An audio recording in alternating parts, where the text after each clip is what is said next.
And now...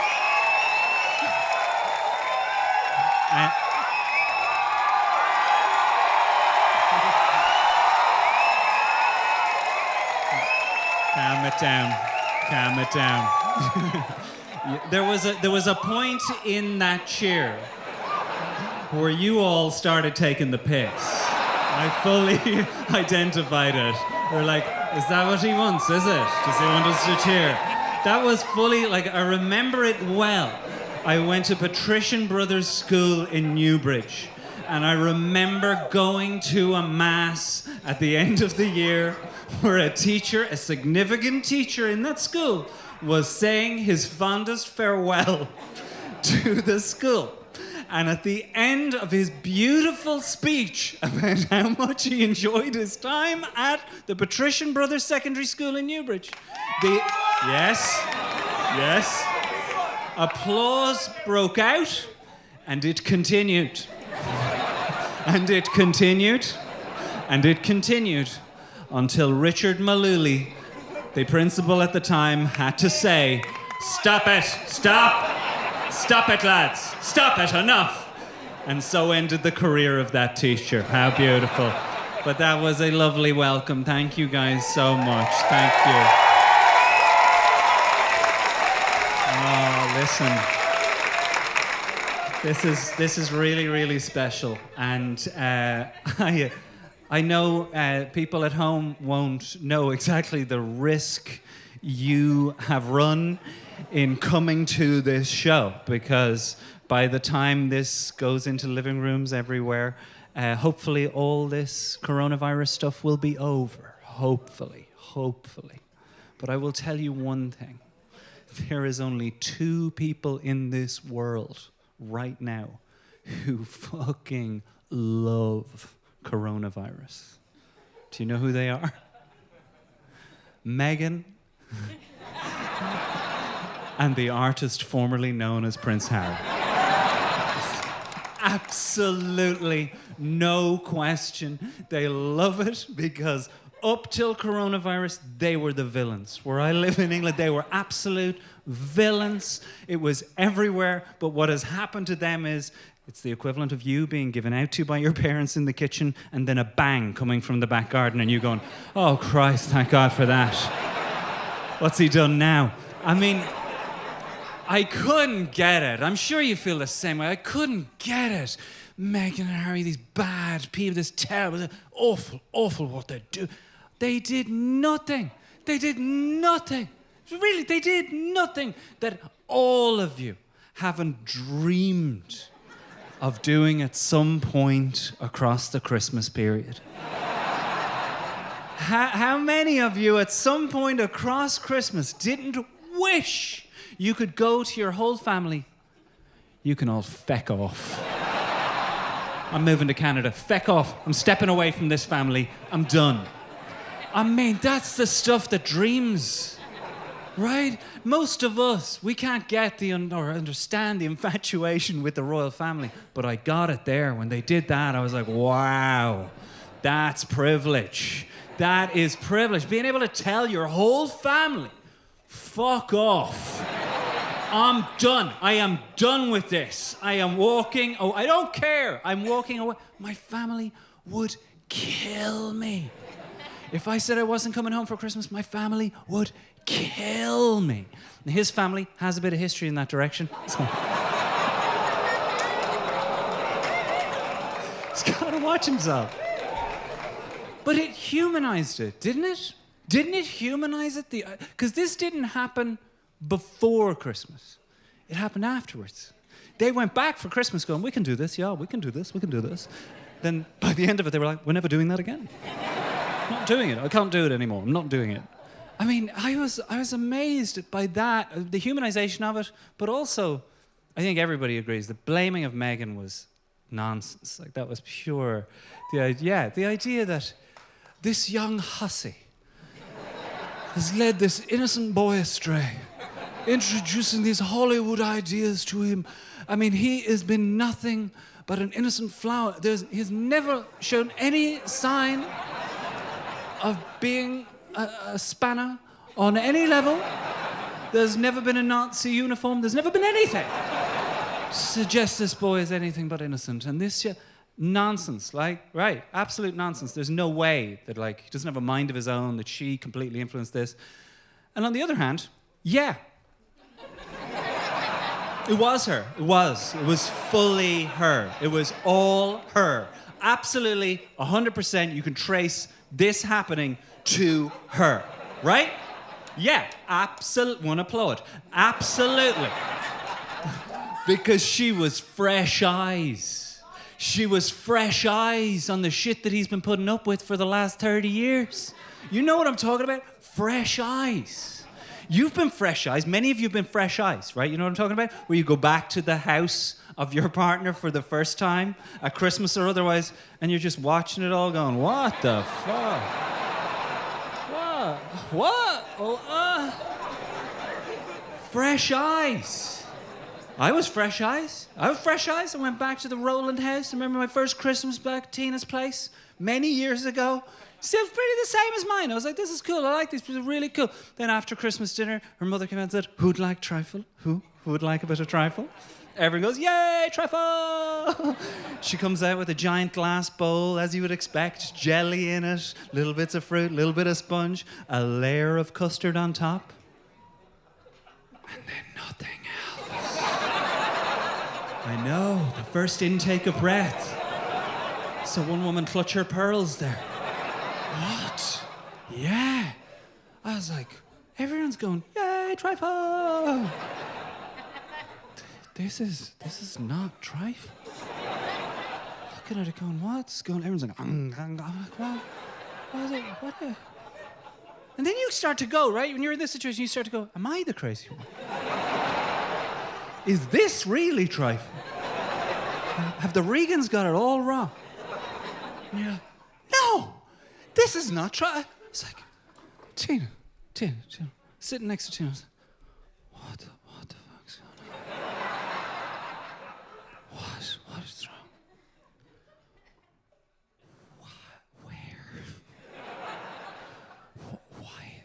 Where is the cream?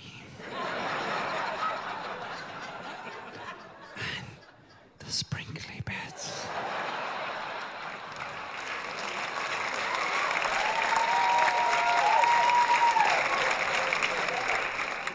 Oh, Jared, just don't mention it. It's because my brother David doesn't like cream.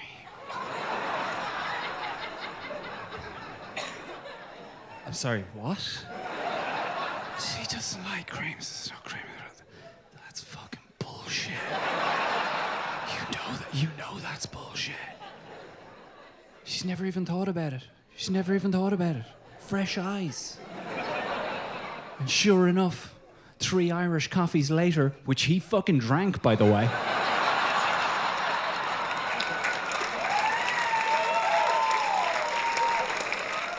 Tina's at the top of the table going, do you know what, Mom? This is bullshit.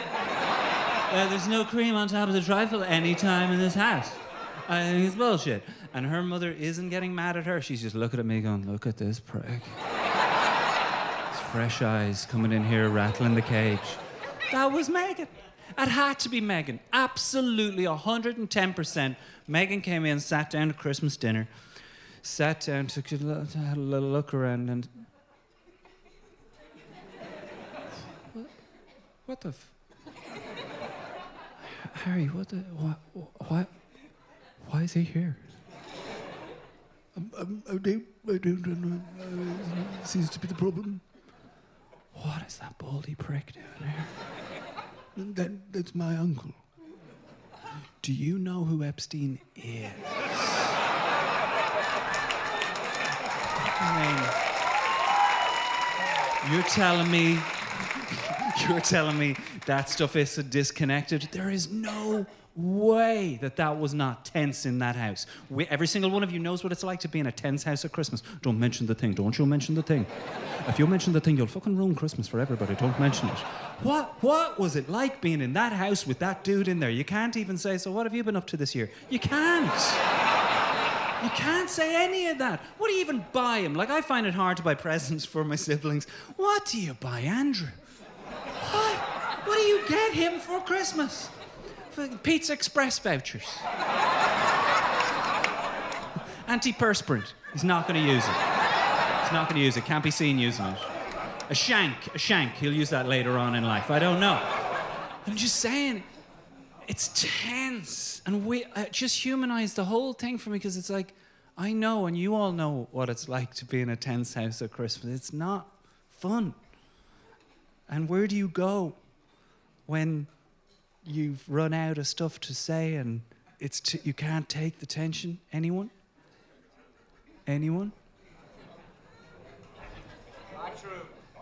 Bathroom. Good man yourself. Someone else has a pub in their house, right? Bathroom. Downstairs toilet. To sit on the lid of the toilet. I didn't know why that thing was there for years. It's like, why is this the only seat that has a cover on it? No other seat has this. Has got like I think you can always tell how fucked up a family is based on how padded and soft they've made that seat. There's only one reason that seat cover is there. It's for you to sit on at Christmas and claw at your eyes and ask yourself, how the fuck am I related to these people?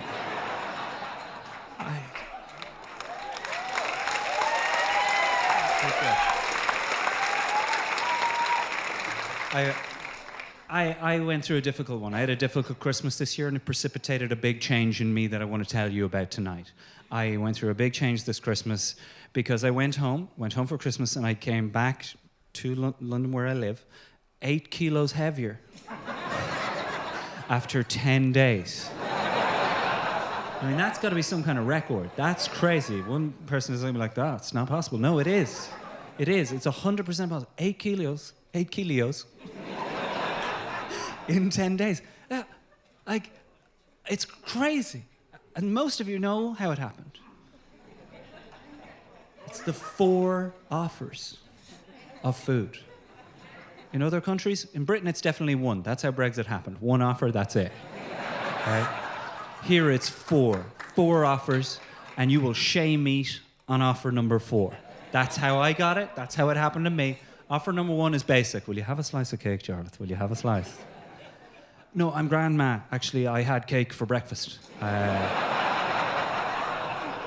So I'm okay. I'm grand. I'm just going to watch Escape to Victory and just chill out. Thanks, though.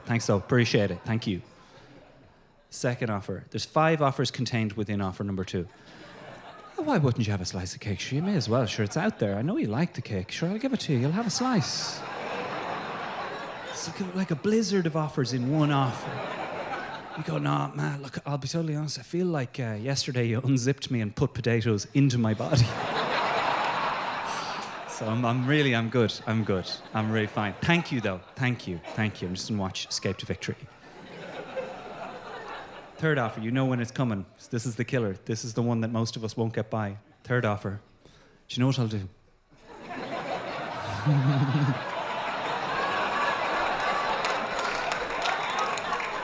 I'll cut you a slice. I'll bring it in. I'll leave it there. You can decide for yourself whether you want it. Oh. What do you do now?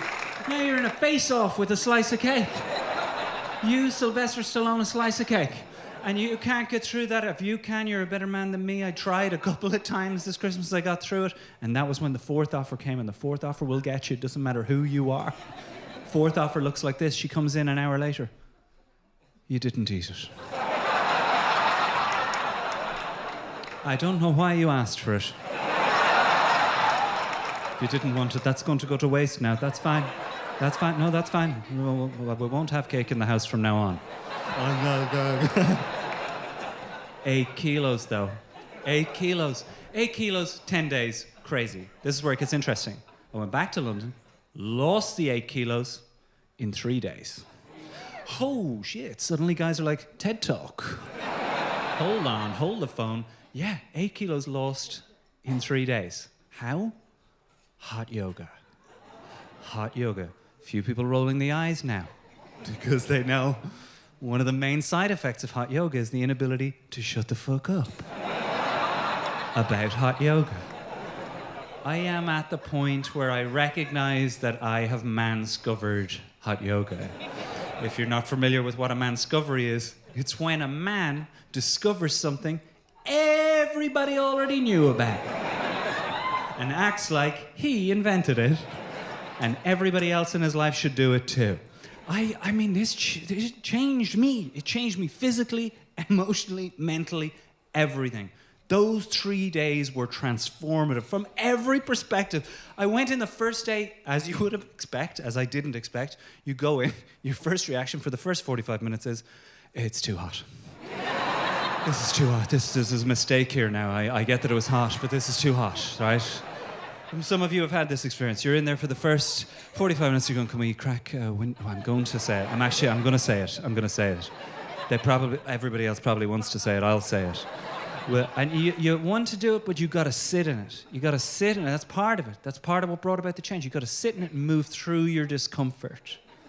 Discomfort on every level. I didn't know I was as conservative as I am. British people, way more comfortable with their bodies. Way more comfortable with wearing Speedos and sports bras, and that's it. And sweating their bollocks off in front of other people. Downward dogging into each other's faces. I'm so conservative. I was like, oh my God, I'm so freaked out by the whole thing. 3 days of this. On the third day, the change occurred, though. She may just get into this pose where the knees go this way, you lie flat on the floor, and you look this way. It's not, I don't understand what the practical use of that stretch is. Is it for reversing cars or what? I don't have a use for it, and it is super uncomfortable to have the knees there. And also to look across in this sweaty, stinky yoga hall of mirrors. I see across from me another woman. I mean, not another woman. Another person attending the class. They're looking that way, so all I'm seeing is their legs. And I'm just like, lads, I wouldn't bring it up, but these were the hairiest... I mean, these were the hairiest legs I've ever seen on a man or a woman. These were Chewbacca level of hairy.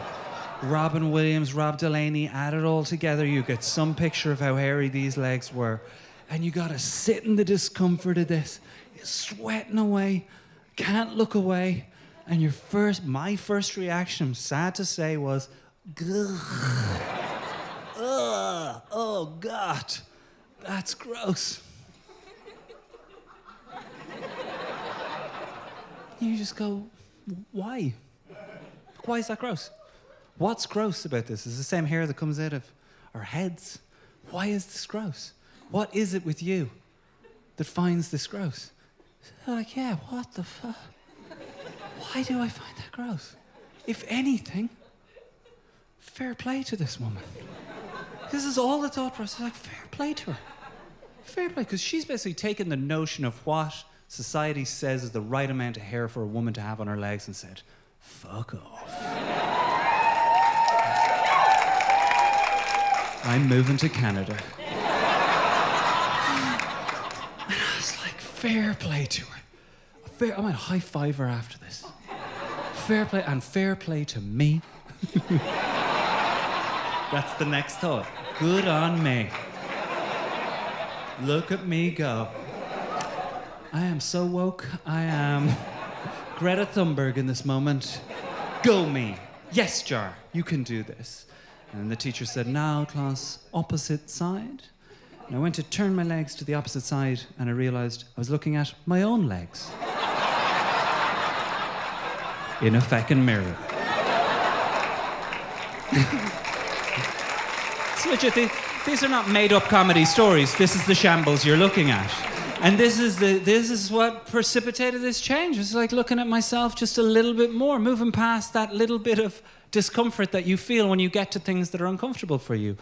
Like, I guess I do have a bit of a problem with Greta Thunberg.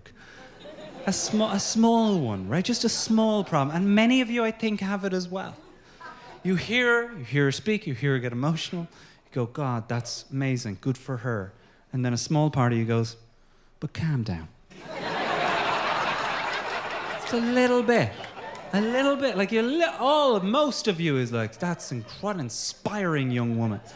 Yeah, but like, come on. You're acting like you're not going to have to explain shit to your grandchildren, right? She is going to have to explain. So there's stuff that they don't know they're doing wrong right now, that's somewhere down the road that realize, oh, why didn't we see that then? Just like that generation that she's complaining about is doing. Like, I know this. We know this. I sat on the couch before Christmas with Mikey, and he turned to me on Saturday evening when we were watching Strictly Come Dancing and said, now, his accent is very plummy London accent, right? That's how he talks. I've grown to accept that. It drives me absolutely crazy sometimes. It brings a whole new meaning to when you say to your child, don't you talk to me like that. But for the purpose of this story, I'm going to give him the accent that I'd like him to have. Sitting on the couch watching Strictly Come Dancing, I realised that I have to explain stuff to him. He turns to me and he goes, Daddy, what did you used to watch? Of a Saturday evening now, tell me now. Tell me this and tell me no more. What is it that you used to watch on the television when you were my age and it was Saturday evening and your father would be here, smoking a major, I imagine? What is it you used to watch on a Saturday evening? In the same way we're watching Strictly Come Dancing. And without hesitating, it just came out of my mouth. I said, Baywatch. He looked at me and said, what was that about? A long pause. Water safety. I mean, that's the beginning of it, right? That's the beginning of the stuff I'm going to have to explain to him, and she's going to have to explain, because I think I respect Extinction Rebellion to a point, right? I think we all do. We all go, yeah, I can see this is worth doing, and in conversation, we're like, yeah, oh yeah, really noble, yeah. But then there's part of all of us that looked at those people protesting on the tops of trains at 5 o'clock in the evening and went, who the fuck are these people?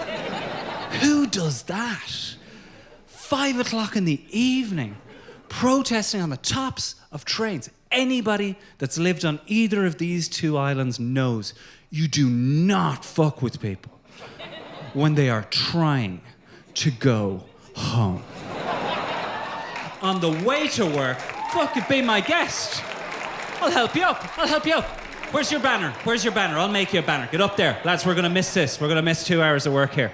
Help him up. He's not even with the protest. Fucking get him up there to fuck. London takes it a whole nother level. You do not fuck with London people on the way to work. I was trying to get home. Got to get home. It's so fucking tense. It's tense as fuck. I saw a guy call a set of sliding doors pricks. Got to get home. Try and get home. Fucking hell, I'm not going out tonight. How the fuck am I going to get out? I'm preoccupied with it at all times. Got to get home. Got to fucking get home. How the fuck am I going to get home?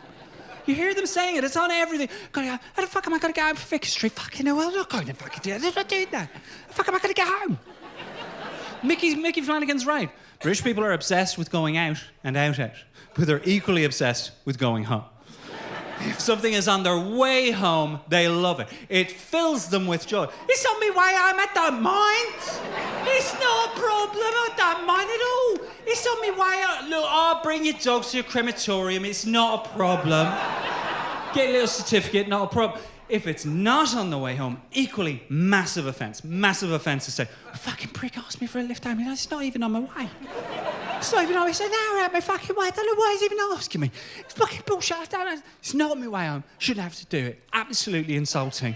Heard a guy on a bus the other day who's going, I'm not doing it. It's not my way home. I'm not going... Look, that should be the end of the discussion.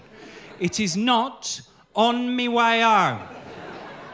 And give a fuck if it's your birthday, Mum. It's not my way out.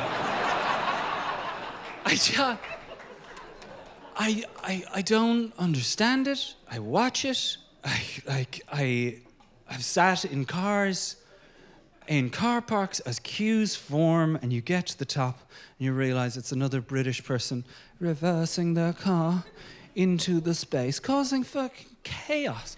I've got to reverse into the spot because they're so fucking preoccupied with going home. And my 17 were like, what is it? And we realised British people are obsessed with leaving.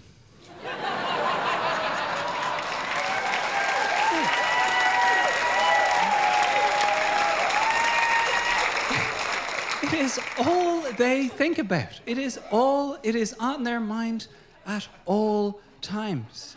How am I going to leave? They don't even call it holidays. They call it annual leave. Think about a leave right now. She's only gone and left me. It's all they talk about. And that's why this shit has pissed them off so much, because it's taking so long. Why is it taking so long? We're not fucking surprised. Because Irish people know better than anybody that British people take fucking ages to leave.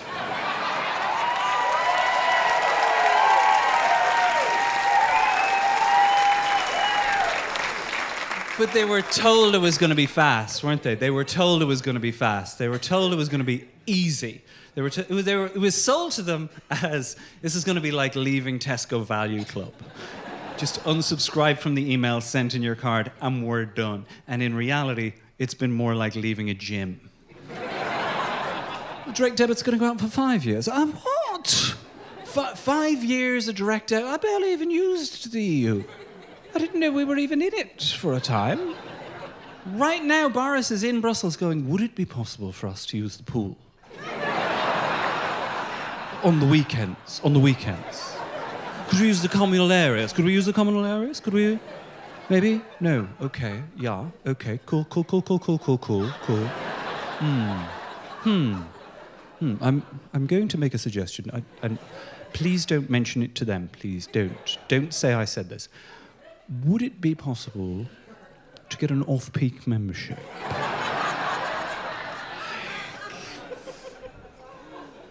Like I got it wrong. Like I moved towards this uncomfortable truth for myself and moved by it because there's something better on the other side. I was wrong, as well as loads of us were wrong. They did really want to leave. They did. And they proved it by electing a known gobshite. A known gobshite. And I use the term gobshite in the sense that we all mean it and they don't really understand. A gobshite. There is a hierarchy of idiocy in this country. It begins with Egypt. And it ends with gobshite. Everyone you know is an Egypt. You hope that they are. Everyone's a bit of an Egypt. If you know somebody that says, he's nobody's Egypt, he's usually no crack whatsoever. Pretty much you've come out tonight to act the Egypt. There's a good living to be made from being a bit of an Egypt. And the reason why it's okay is because you can formerly be an Egypt. It's not a static position. Whereas gobshite, once a gobshite, always a gobshite. You're done. You're done. That's who you are. You can formerly be an Egypt, though. You can be like, do you remember Sean? Oh, what a fucking Egypt he was. Oh, Lord, what's he up to now? Works for Google. Fair play, Sean. You don't know the names of all the Egypts in your life, but you know the gobshites by name. And you try to avoid them if you're not working with them or married to them. And that's a question, and that's why the tension comes up into the room. Some people, quite straight-faced, looking at me now, going, am I married too? Or am I myself? And that's probably a positive question to ask. I mean, that's a good sign, right? If you're asking yourself, am I a gobshite? Chances are you're not. Because gobshites rarely have the capacity for self-reflection, right? They're rarely mulling over their lives in the window. No. If you're wondering, the people around me or anyone I know or somebody I'm related to or married to or going out with a gobshite, you need to ask yourself 3 simple questions. Number 1, are people regularly angry with them? For reasons they find hard to understand. Number 2, people really tuned in here. Number 2, do they regularly use the phrase, how the fuck was I supposed to know that? Huh? Oh. And this is the acid test. This is the acid test. At family functions before the guests arrive, does somebody pull them aside and say, don't you fucking open your mouth this time?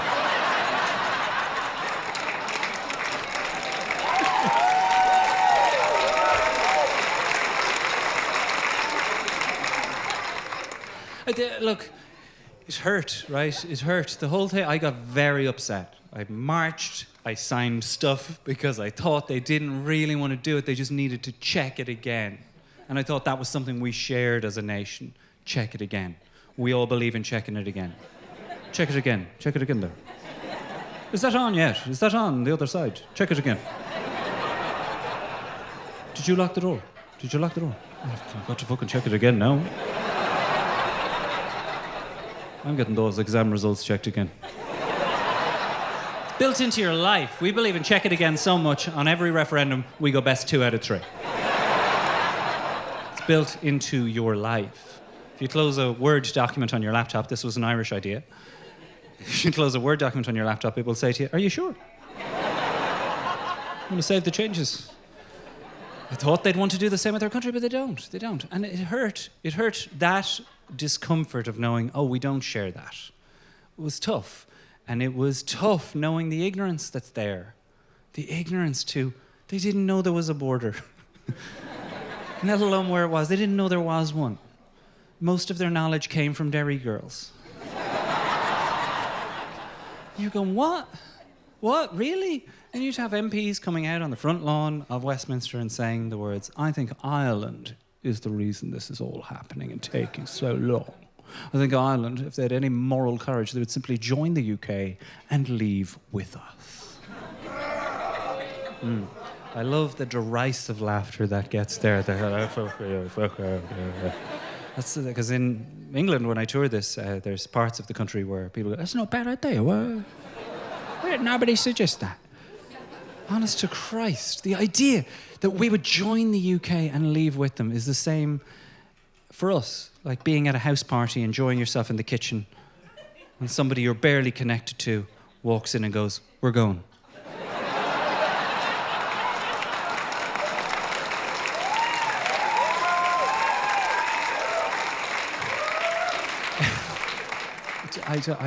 Sorry, who are you again? I know we're friends and all. I know, I think you think we're better friends than we actually are. But I know we arrived at roughly the same time. But what? No, I don't know. I don't know whose party this is either. I don't know how it works. I arrived with some alcohol. I appear to be getting an awful lot more back. Fairness. But I'm not going to do what you're doing. No, you can head on. Because I have a feeling that this party's going to get an awful lot better for me. When you fuck off.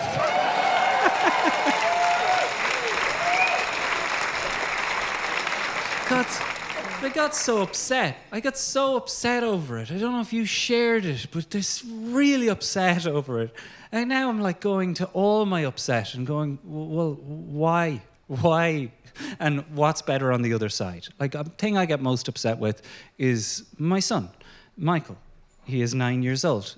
Parents in the room will know this feeling. You get so upset because you think whatever problem you're having with your child, it's the biggest problem that any person has ever had with a child. And you know this now when he's 9 because you're at pickup and you hear parents saying things like, we're very worried about Alfie. He's not walking yet. How old is Alfie? He's 13 months and he's not walking yet. He's bum shuffling everywhere. He's bum shuffling everywhere, is he? Yeah. How many people did you see bum shuffle into this show? Alfie's gonna walk. Shut the fuck up.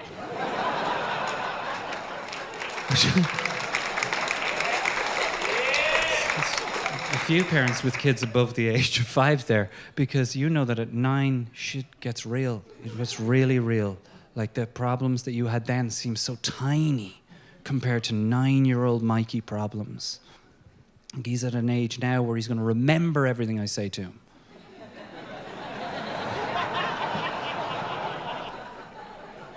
You can't shake him and say, shut up.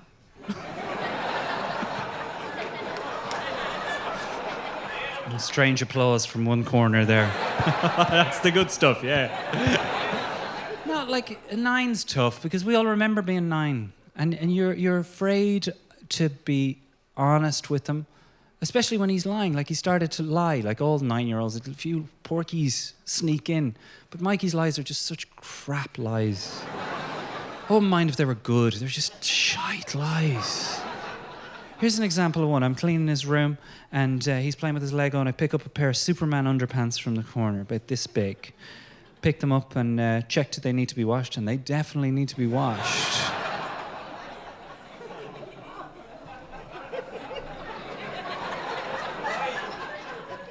He sees me looking at the pants. He sees me looking at the skid marks. I said, buddy, are you feeling okay? And you do. You're concerned for his digestion. You go, you all right? He goes, those are not mine. What? Andrew wouldn't even try that shit. Come on. What are you doing? Not yours. What? The skid marks of the pants. And he goes, the skid marks. I'm like, well, then we got a fucking bigger problem. So these planted skid marks in your pants and put them in your room. I don't know what to say to him. I don't know what to say because it's, they're creeping in and you're like, well, what do we tell him here? Is honesty is the best policy? We all know that's not really true.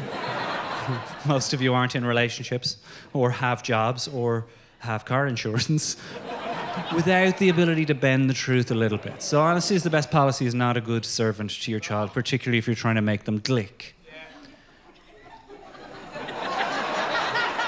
Someone is so invested in this show, I love it.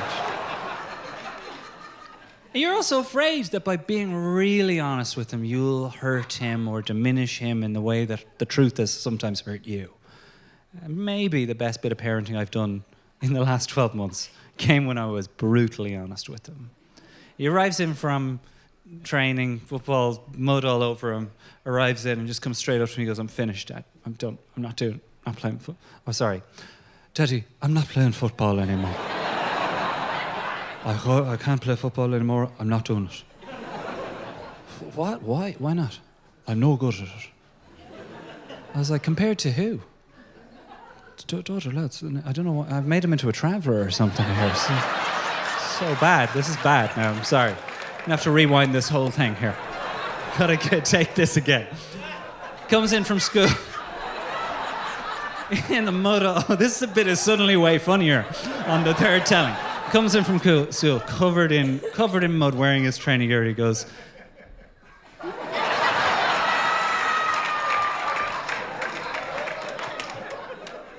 I'm quitting football. So, Daddy, I'm quitting. I'm not playing football anymore. I said, why? He says, I'm not good at it. Tears in his eyes. It's like, Mikey, not good compared to who? He goes, the other lads at school. Might be the best bit of parenting I've ever done in my life. Got down to his level. I said, Mikey, you're all shit.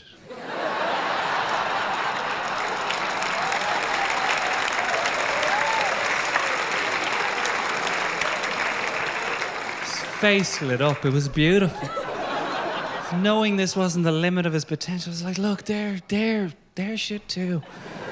They're just slightly less shit than you right now. I'm better than you at football. And I'm shit as well. And we get so much, there's so much curiosity about us having one child. It's the same here too. It's not a British thing. People say it to you in England, though, in a really intrusive manner, where they say, one child? Are you trying for another? As if staggering this question makes it any less fucking rude. I will never answer them. I'll never answer them. And you should never ask anybody that question because you don't know their story. You don't know their history. You don't know their wife's medical history. You don't know if they've lost children or genuinely lost children. Like, it happens. The reason why we've only got one child, I'll open up to you guys. You're such an amazing bunch. I'll tell you, the reason why we've only got one child is because a while ago... You're a disruptive table. You're a disruptive table. You're in it, I get it, but you were leaning in so far that you knocked the drink off. Okay, tune in. We'll take two again, okay? The reason why my wife and I only have one child is because a while ago we realised it was a mistake.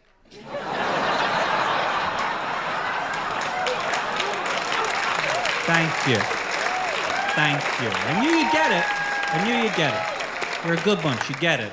You get that I'm not talking about him specifically, right? You get that I'm talking about all children. Nah, look, come on, none of us should be having them. Let's be honest. Parents in the room admit it. None of us are qualified. None of us should have had them. None of us are qualified. There are people in the world that should have kids. Chances are, none of them are in this room right now. That's the true 1%. That 1%. Kids are miracles, because it's a fucking miracle they're surviving these idiots that are trying to raise them. It's absolutely extraordinary. I don't know how. I mean, the idea, it's just pure ego. It's obviously nature, but it's so much ego. It is. It's the most egotistical thing you can say is, I am going to create a new person in my image, using my DNA.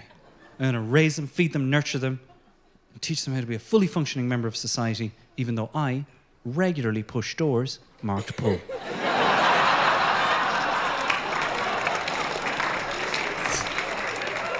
This is struggle, and it's why I get so upset, and why all of us get so upset with it. But if there's one other person we get upset with, it's our colleagues, right? Your colleagues, the people the gobshites that you work with.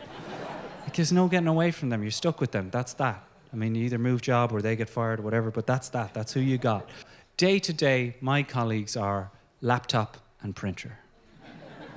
Laptop, good guy. In every day, up first thing, hey Jar, what's going on? Updating my systems overnight. Let's write some gold. Let's do it. Sometimes he's a bit off-putting, distracting. Sometimes he'll be working away and laptop will be like, Jar. Look at these tits. You're like, oh. So inappropriate. Ooh. I'll look at them later on. Like, fuck.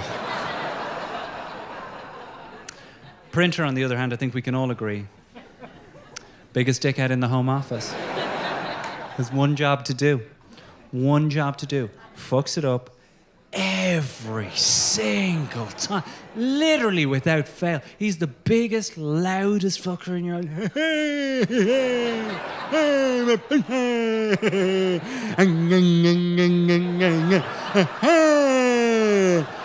What the fuck is this? I never asked you to... It's a job I asked you to do 2 weeks ago. What's this? How did you even get a hold of this? It's a test page. That's a fucking test page. How low in self-confidence are you that you need to remind yourself of everything you're capable of doing? It's even on this. A bunch of lines and squiggles you've never been asked to do. And a picture of yourself. You took a fucking selfie in the middle of this. What the fuck? What are you doing? Like, what's going on? My printer worked in your office, mark my words. He would be up for review every Friday. You'd see him. You'd see him in the boardroom. You'd pass by the glass pane. Boss would be circling his seat. He'd be sitting like that. Boss would be like, here's what we'll do this week. Oh, Lord. Here we go. Right. Why don't you tell me what you think your job is? Because I think that's where the confusion is. You tell me what you think your role is here.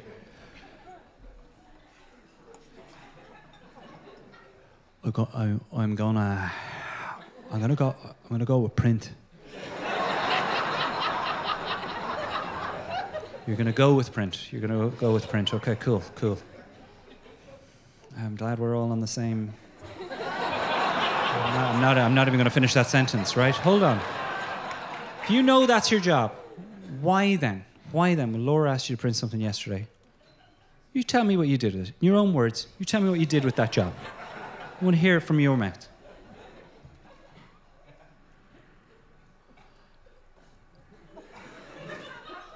On that particular occasion, I ate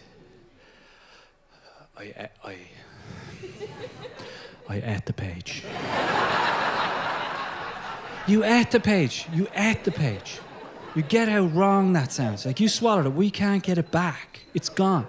If you open me up at the back there. I asked you to print something 2 days ago. You told me, say it. I told you it was in the queue. I was the only person in the office. Do you know what a queue is?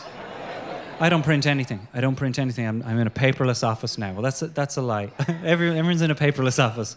It's not because of Greta Thunberg. It's not because of the environment. It's people are going, I'm not working with these cunts ever again. I only print one thing. I print my boarding card when I'm coming back to Dublin. A lot of you now go, what? Why wouldn't you ask Phone to do that? He loves doing that. His phone's under enough pressure as it is. Phone is handling all of your shit. Phone has got your emails, your contacts, your dick pics, the lot. He's frantically nervous at all times. That's why most of your phones is in your pocket right now going, I gotta make it home. I gotta make it back. Why are you messaging everybody? I'm like, phone, take a breather. Prince is gonna earn his money for once. Get down to his level. It's like 11:30 at night, coming home from a show. I say, Printer, got a job for you. I need you to print a boarding card now. You know the job. It's a 2-page document. I do not want the second page. He fucking loves printing the second page, though. Sometimes they'll give you the second page first. Like,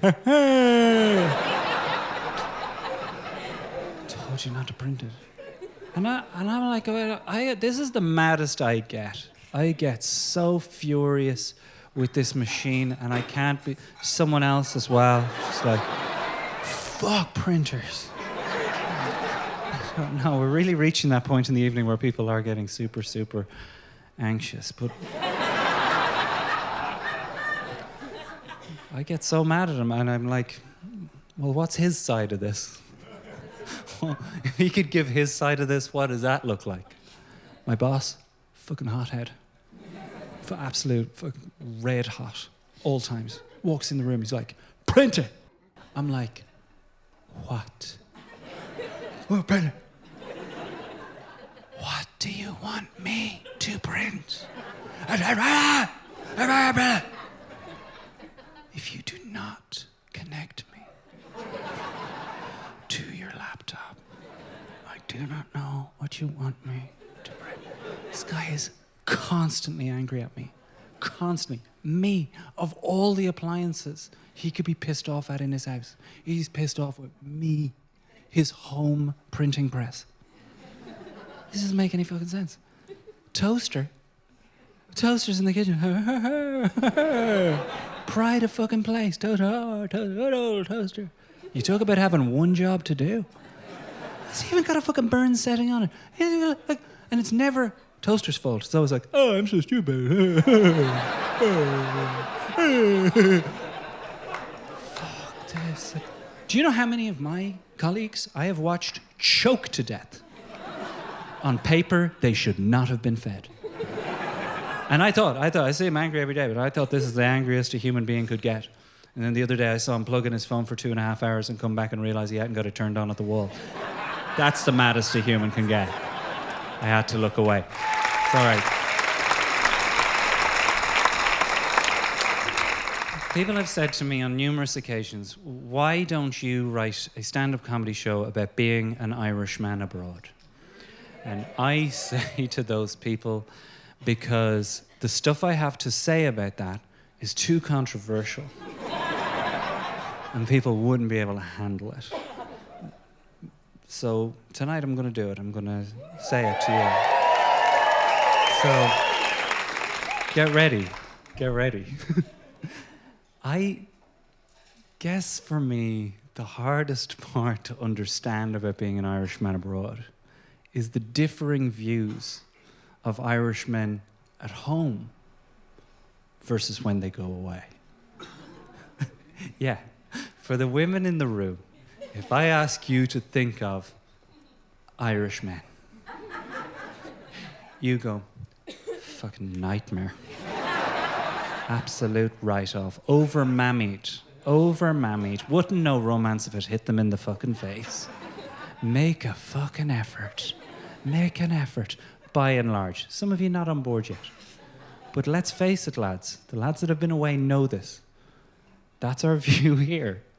But when we go away, be still my beating heart. All he has to do is open his mouth. Oh my God, weak at the knees. It's the accent.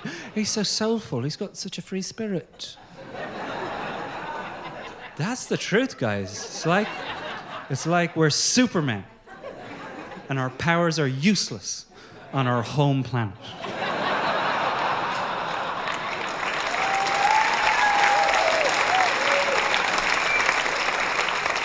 You meet them all the time. They come up to you. Can you believe it? Can you fucking believe it? You go away. The girls go mad. I didn't have a fucking girlfriend. I couldn't get a fucking girlfriend at home. They wouldn't fucking look at me. They don't all talk like that, but the lads that come up to you are in such a state of shock and ecstasy and running from pub to pub. And we have to accept, lads, that there's something in the opinion that the Irish women hold by and large of a lot of us. There is something in it. There is possibly, and I guess I'm rolling back on things I've said in the past, there's possibly a recessive gobshite gene. Okay? And it rears its head every now and then. You know, if you're married to, you're going out with a good guy, then occasionally he'll do something, you'll be like, what the fuck? You're like, that's like his Uncle Tony. Jesus. If we can accept that, fellas, if we can accept that, and I feel like we can, accept that that's in us and we have to force it down. You ladies have to accept. Yeah, get ready. That sometimes you might be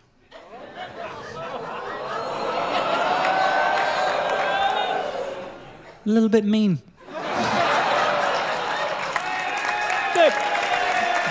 Yes, lads. Yeah, I said it.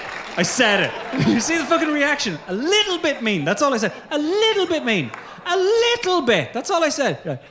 Unbelievable. All the lads. Yeah. I don't know who said that. A little bit, girls. A little bit. How many women in this room, ask yourself this question, have told an Irishman to fuck off for saying hello?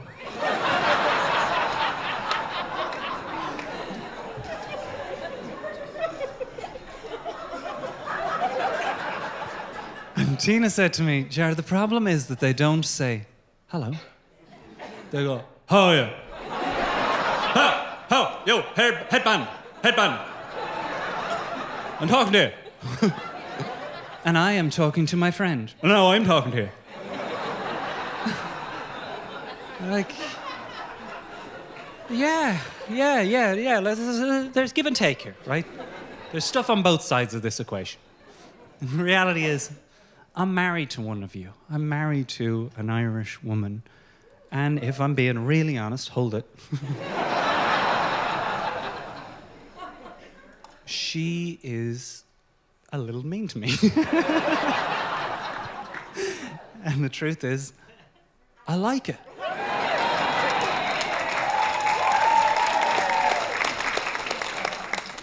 And I probably need it. She's the one that told me I have 2 types of clothes. Clothes that she's bought for me and clothes I've bought by myself. She calls those unsupervised purchases. You saw the tracksuit. I need it. That's the reality, lads. Might need it. That's still a little bit mean. Still a little bit. Tina's the only person in the world I know that has responded to the sentence, I couldn't love you anymore, with the sentence, try. We gotta try, lads. We gotta try a little bit harder. We do. We all gotta try a little bit harder. That hurt, but we do need to try a little bit harder. She's taught me everything I know about treating women, dealing with women, raising kids, everything.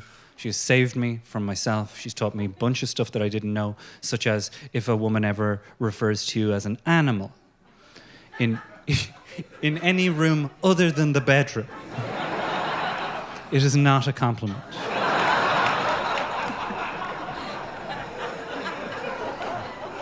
She has saved me from myself on countless occasions. One particular one that sticks out was when, it resulted in me needing surgery, but it sticks out. We were living opposite Meathead's gym. Are you familiar with Meathead's gyms? They're not your regular Jackie Skelly. I know that's a really old reference that shows when I moved away. It's not your Ben Dunn gym. It's one of these. It's one of these gyms. These lads are in there. Do you know these lads? They're not training for flexibility. They're training for power. They don't turn at the head, they turn at the waist. They don't wear t-shirts, they wear crop tops from Topshop. And they're lovely. They're lovely guys. I say that in case any of them are here. They're not nice fellas. By and large, these guys that were opposite me were not nice dudes. They would park their cars in the car park opposite our house where they were designated, but late at night when they were kicked out, eventually told to leave, they would drink their protein shakes and play techno music with the lights on full while we're trying to put Mikey to sleep. I know. And I wasn't old enough to shout out the window at them, to keep it down. Because that, as we all agree, is the true measure of how old you are. Age is just a number. The true measure of how old a person is how willing they are to shout out the window of their house at strangers that are making too much noise. Simple as that. I was not there. I was not old enough to do it. I was just behind the curtain going, and then one day it happened. I guess I reached that age. I was walking into my bedroom with the towel in hand. I'd just gotten out of the shower, so I was fully nude. Anyone looking for a visual there? Walked into the room fully nude, talced up to the nines. Towel in hand. That's not shocking for a lot of the men in the room. You're like, yeah, of course. What's the point in hitching it around? Even if the window curtains are wide open. Because we don't have to worry about people trying to sneak a peek. This is, again, more male privilege. Is girls, I get it, you guys have to hitch it up so that nobody tries to sneak a peek. We leave it there, hold the towel, because if anyone was to look in the window, it'd be a form of punishment for them. Oh, fuck. Shit, looked up there. Walk in, towel in hand, talks up to the nines, and there's a dude in the Meathead's car park getting into his van, wearing a polo shirt that is sprayed on, getting into the van, smile on his face, locked in on the window. Locked in. I mean, I have never had a peeping Tom in my life. My first reaction was, what the f... Oh my God. Oh. Holy shit. He's still there. Looked around, he's still there. Wait, with a little smile on his face, waiting for the show to continue. complete shock. Close these curtains. Tina, get up here, quick. Tina! What? Tina, there's Peeping Tom at the window. What? It's Peeping Tom. I don't know why. I would have thought it was a form of punishment as well. Here he is. Come on, look at him. I'm going to shout out the window at him. I know. I've got to the age. She walks up the stairs, drags herself into the room, walks over to the curtains. It's a sticker on the side of an auto glass repair van, Jar.